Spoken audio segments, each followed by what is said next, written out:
Ya, selamat datang kembali di podcast Calo, Cakap Selo. Iya. Jadi kali ini aku kedatangan kawan, adik dan keluargaku, salah satu juga teman aku yang aku kenal di Aceh semalam ketemu. Nah, dia ini kuliah di tetangga di USU. Nah, jadi sebelum kita lanjut, coba perkenalan dulu, Bib. Oke, sebelumnya perkenalkan saya Habib Al-Kaffi Nasution, kuliah di FK USU sekarang. Ini Stambuk 2017. Nah, berarti udah semester 6 ya? semester 6. Udah selesai sempro ya? Baru seminar proposal kemarin. Alhamdulillah. Seminarnya mana? Online ya? Online. Semuanya kita online. Tapi kalau online itu nggak merasakan ini nggak sih? Kalau kami yang offline kan pasti kayak deg-degannya, terus ketemu langsung sama dokternya. Ya, lebih santai lah ya kan. Bisa kita style. Iya pula ya kan. Bisa ini. Jadi sekarang kegiatan apa? Kegiatan sekarang kan lagi libur ya. Tapi yang kemarin itu kuliah online, terus organisasi juga online, terus sekarang start bisnis lah. Iya, bisnis ya. Nanti di akhir season kita akan endorse dulu dikit. Iya. Jadi FK ini emang niat sendiri masuk FK? Sebenarnya awalnya itu niatnya masuk stan. Masuk stan. Itu karena terpengaruh dengan ikut-ikut seminar lah ya kan, ikut-ikut seminar stan. Ini pengen masuk stan. Cuman satu sisi juga pengen kedokteran di awal. Iya. Cuman di pertengahan SMA kemarin itu cukup matematika, pengen masuk teknik juga di ITB itu.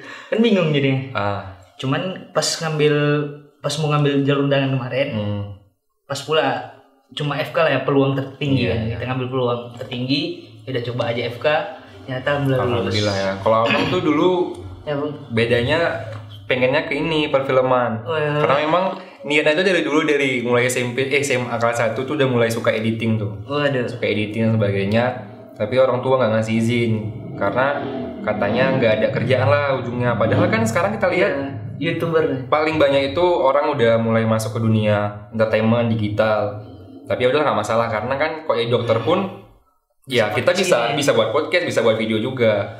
Toh pada akhirnya dokternya juga salah satu keinginan juga, memang pengen juga kata orang tua ya udah coba selain itulah tapi yang disuka ya udahlah dokter, ya coba gitu kan. Tapi berarti masuk dari FK sampai sekarang tuh pasti sulit lah ya awal masuknya. Ini beradaptasi di FK. Beradaptasi di FK ya kayak kuliah biasa, kayak sekolah sih sebenarnya FK ini, ya kan? Iya, emang kayak sekolah sih, soalnya kita masuk pagi pulang sore. Cuma di FK yang paling enak itu nggak ada tugas. Nah itu yang paling di FK USU nggak ada tugas. Nggak ada tugas maksudnya? Kami nggak pernah ada tugas, jadi cuma ujiannya kan 3 minggu sekali ujian. Oh iya, memang betul. Memang kalau orang kan misalkan kuliah satu dikasih tugas kan. Kalau kita kan emang nggak ada, cuma kuliah kayak biasa, pahami penyakit, udah. Tapi yang nggak enak itu kan ujiannya kan. Bahkan tiap minggu tuh ada ujian. Tapi ini nggak pernah remet nggak ujian? Alhamdulillah nggak pernah. Nggak pernah. Tapi pernah dapat 1 nilai C itu kesel ya. Tapi perilaku. tapi ada pepatah bilang dokter yang nggak pepatah sih apa sih namanya kayak kata-kata gitu, ada yang bilang dokter hebat yang kalian sekarang itu adalah murid zaman dulu yang sering remet. Iya. Gitu sebenarnya gitu karena kan nggak afdal gitu rasanya kalau di FK itu nggak ada remet gitu. Tapi orang yang nggak remet itu berarti kan punya kelebihan, terus dia itu punya kebanggaan sendiri kan. Waduh. Apalagi Habib ini abang dengar beasiswa full biayain, gila sih. Itu coba ceritain gimana beasiswanya? Itu awalnya sebenarnya gini bang, kan kemarin itu stres kali kan, nggak masuk stan, nggak masuk stan, ternyata pas masuk kedokteran, ini nginap nih tempat kawan SMA laki-laki kan, nginap bakar-bakar, baru pas pulang dari bakar-bakar itu orang itu kayak nyusun berkas gitu di sekolah kami kan, kami main basket dia nyusun berkas, baru tanya, bro, kok ngapain? Aku ngurus beasiswa nih katanya, beasiswa unggulan namanya dari Kemendikbud. Yaudah ajarilah aku, kita ajari kan. Pengen lah nyoba kan. Nyoba, kita tes coba-coba, berkasnya kita masukkan, ternyata alhamdulillah yang lulus, dia enggak lulus. Itu lah, karena kan banyak orang gitu kan, misalnya ikut lah, misalkan tes itu kan ajak kawan kan, kita nggak lulus dia yang lulus kan. Itu dia. Emang kayak itu lah. Rezekinya gitu. Itu beasiswanya full biaya. Full biaya.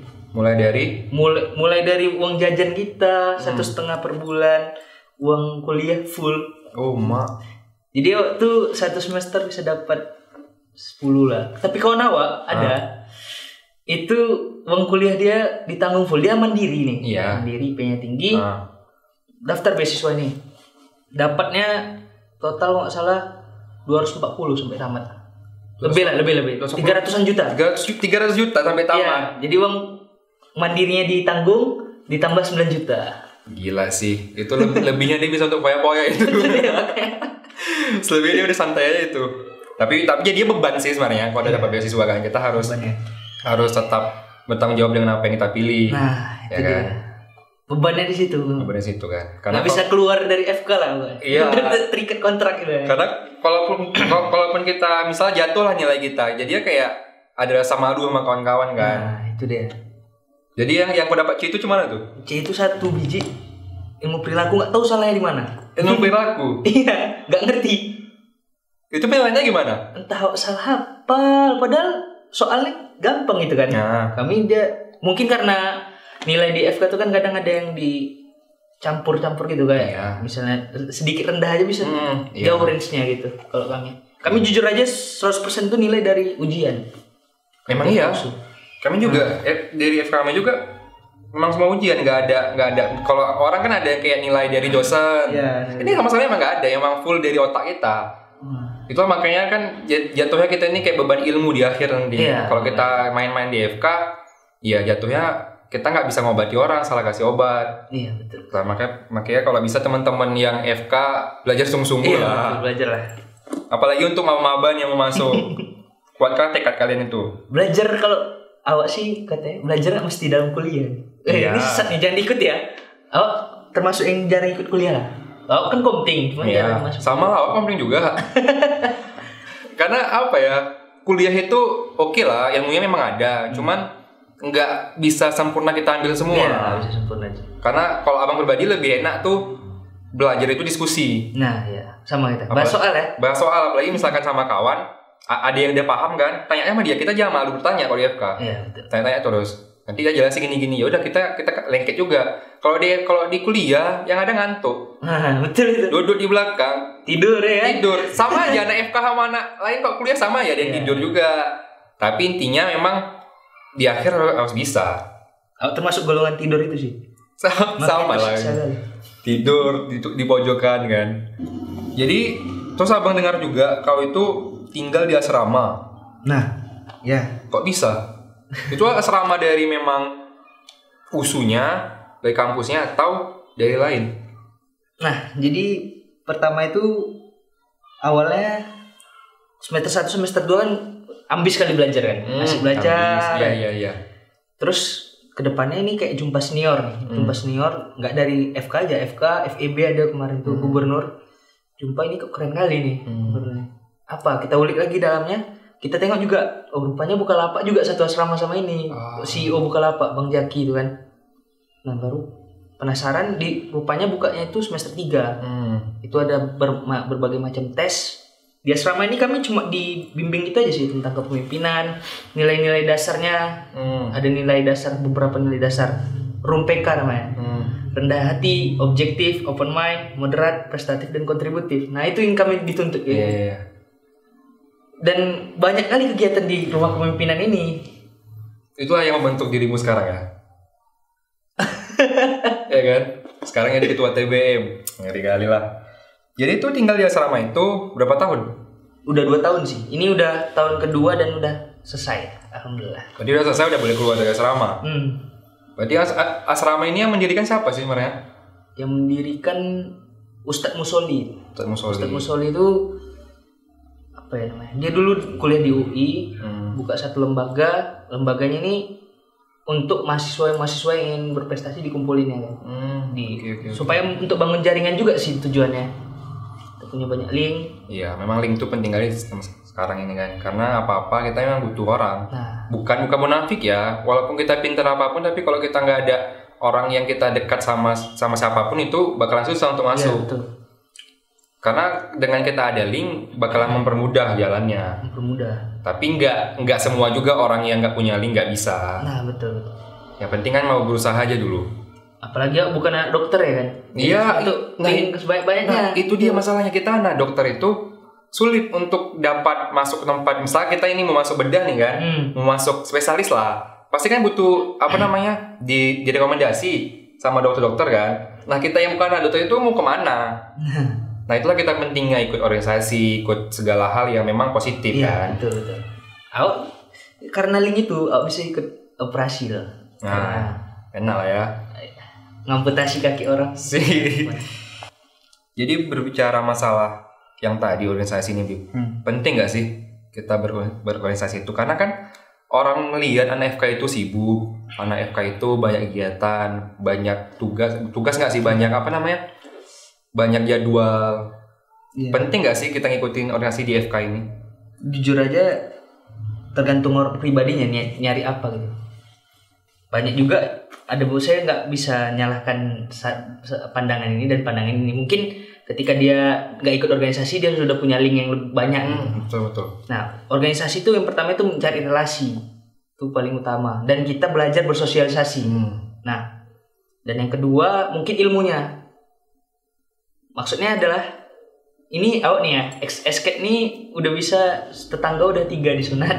Iya. Dan udah banyak lah, ratusan udah nyunat orang kan. Iya. Cuman ada juga dokter yang nggak pernah organisasi, apatis. Udah mau jadi dokter pun belum ngerti juga cara sunat gitu. Betul. Itu dari segi ilmunya. Dari segi relasi, kita punya relasi sampai ke dokter paru di Kolombia, sampai ke inilah ke Bang Ilham nih. Gara-gara organisasi juga nih. Awal-awal debu ya cuma. Ketua TBM juga nih. Jadi itulah makanya kayak kawan abang ada juga yang dia itu memang gak ikut organisasi, cuman dia itu punya relasi juga. Tapi kita memang nggak bisa langsung bilang orang yang nggak punya organisasi itu nggak bagus, nggak punya relasi. Tapi kan tergantung pribadinya lagi. Kalau dia memang nggak ikut, tapi dia bisa mengembangkan di luar ya nggak masalah juga kan. Apa sih hal paling berkesan dalam berorganisasi? Yang paling berkesan, yang pertama mungkin kita bisa banyak ada keluarga ya. Contoh di TBM itu kalau saya saranin nih untuk anak yang FK USU itu masuk TBM. Kenapa? Karena di situ kita organisasi sangat berbeda. Sistemnya itu udah teratur dan kita kekeluargaannya sangat erat. Ini sekalian promosi ya. Iya betul. Dan ada tempat base camp namanya, itu bisa untuk tempat misalnya bosan kuliah tuh. Iya. Jadi di situ. Oke. Tiduran.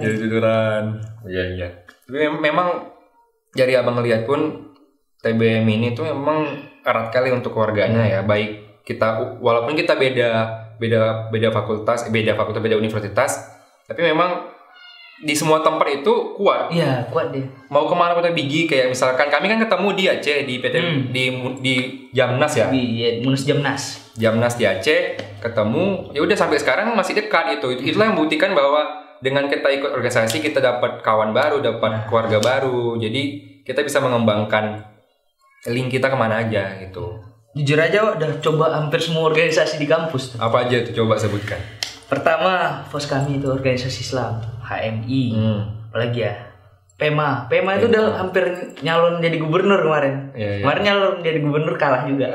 Apa berarti kan nyoba. Dah baru TBM jadi ketua. Nah, jadi ketua akhirnya. Hebat kali lah jadi ketua ini. Berat gak sih jadi ketua? Berat kan? Sebenarnya beratnya ini bukan di kerjaan, di tanggung jawab. Memang betul. 1 tahun itu, aduh gila sih. Kita nggak bisa kabur. Nggak bisa. Dulu kan kalau jadi anggota pernah sempat pemikiran untuk kabur. Iya masih. Sekarang udah ngerti artinya tanggung jawab. Iya kan. Jadi abang ngerasa juga pas jadi ketua tuh kayak gini rupanya ya. Ketua sebelumnya tuh kalau misalnya ada adik yang tiba-tiba hilang, tiba-tiba enggak ini kan. Abang pernah nggak gitu? Pernah. Jadi dia sakit itu. Jadi akhirnya kasih contoh ke yang lain kok. Janganlah kayak gini. Kasih contoh yang baik untuk kawan-kawan ke depannya gitu. Karena udah ngeliatin sakitnya, capeknya jadi ketua itu. Terus apalagi dihubungi sama dosen. Ini kok gini kalian? Ketuanya cemana? Ketua yang kena. Bukan nyalahin anggota ya, tapi kalau bisa memang kita semua yang berorganisasi itu harus saling bekerja sama intinya. Kerjasama. Jadi TBM sekarang kegiatannya apa? Kegiatan banyak lah, webinar. Webinar itu bisa nggak untuk orang yang ATBM ikut? Bisa kali. Nah, kami ada acara nanti dalam waktu dekat ini. Pantauin lah IG TBM. Iya, oke. Nanti dicantumkan di TBM Kamsu. Jadi webinar itu boleh untuk siapa aja. Iya, boleh untuk siapa aja. Tapi intinya memang untuk orang-orang yang mau belajar basic life support ya. Basic life support.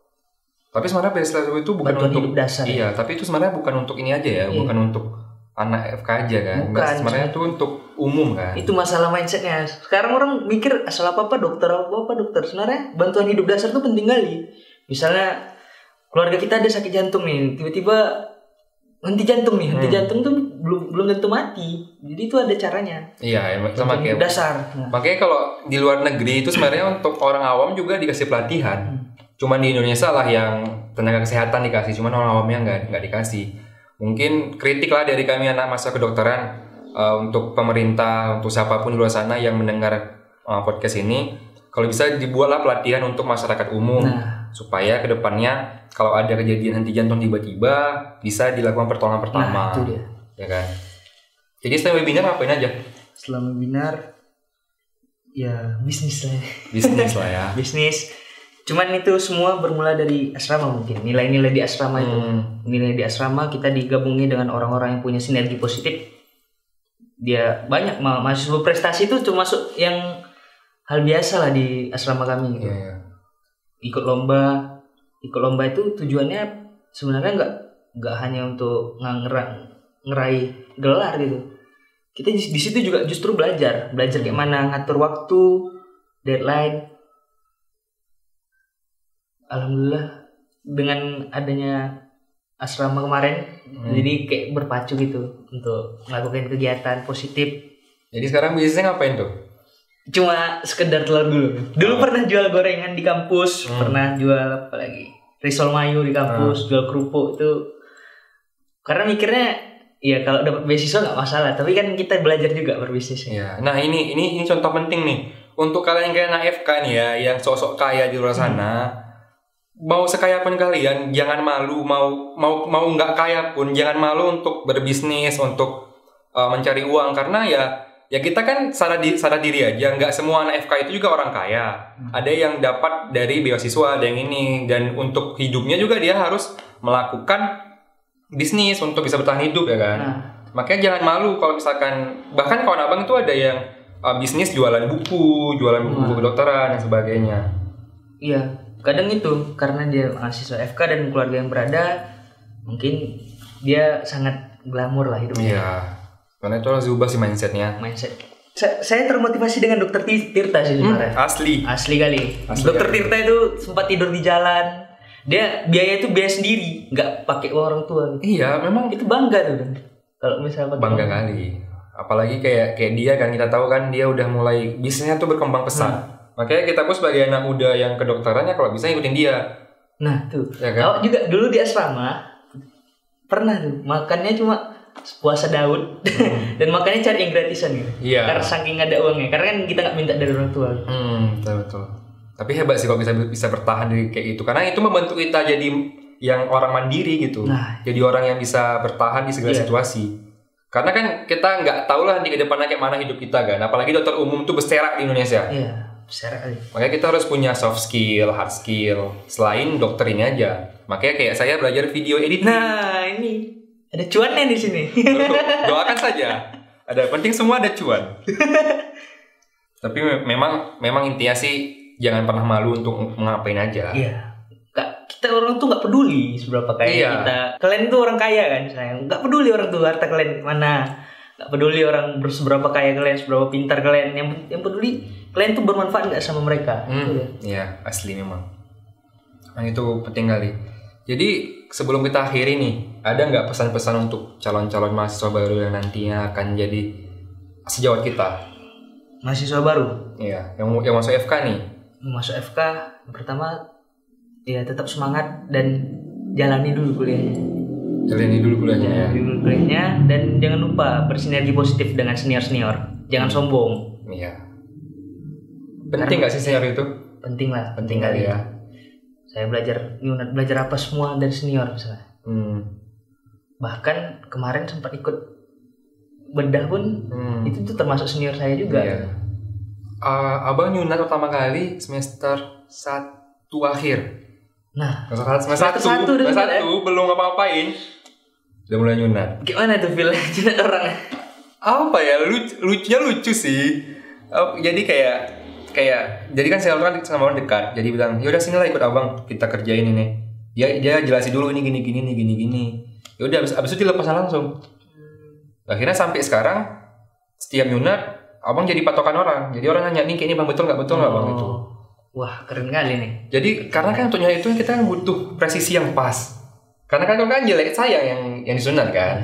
Jadi kita emang harus pas presisinya. Apalagi kalau kita pakai laser, pakai counter itu lebih enak sih sebenarnya. Tapi untuk belajar ya manual. Iya manual. Manual lebih tantangannya lebih besar. Tekanan memang lebih besar. Ada perdarahan. Ada perdarahan iya. Gila sih itu. Sama ini sih. Satu lagi yang paling penting. Banyak uang bukan berarti kita harus lebih tinggi derajat atau derajat ekonomi. Bukan berarti kita harus lebih tinggi derajat gaya hidupnya. Iya betul. Jujur aja ini gratisan nih, jaketnya gratisan. Ini gratis, semua gratisan. Iya karena gini intinya kalau misalkan kita datang dari keluarga yang berada, yang keluarga yang di bawah lah, jangan karena kita masuk FK itu harus ngikutin standar orang di FK. Iya kita jadi kita sendiri aja. Nah, kalau kita mampunya ini udah ini gitu. Nah juga makanya penting juga punya kawan. Nah, iya. Kalau kawan makan enak kita kena juga, ya kan? Makanya penting punya kawan. Makanya nanti kalau udah masuk FK untuk adik-adik semua jangan pernah menutup diri sama senior. Karena senior itu penting, bisa bantu kalian dan apapun itu. Apalagi kalian kalau punya dokter yang udah jadi kayak mama sendiri.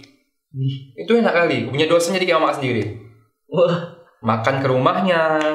Abang itu ada namanya Teddy atau dia panggil Teddy kan, namanya kan dokter kulit. Itulah yang nyaranin nama calon dia, cakap selu. Dia nyaranin, dia itu udah kayak saudara abang. Udah emang kayak kawan dekat lah. Jadi kalau habis bulanan kesana. Iya, kalau misalkan apa ke rumah dia, nginep rumah dia gitu. Wah, sedap kali deh. Mamanya udah kayak Mas bisa lah jawab nanti sekali. Bisa. Jadi mungkin pesan-pesan kami untuk adik-adik maba tadi udah segitu aja ya kan. Iya, segitu aja. Penting intinya tetap positif lah. Tetap sinergi positif lah dengan orang yang bawa vibe positif juga. Iya. Ini awak sangat bangga nih. Sangat suka lah kalau ikut-ikut dengan podcast gini. Awak suka dengar podcast Deddy Corbuzier. Iya. Podcast Christina Lee.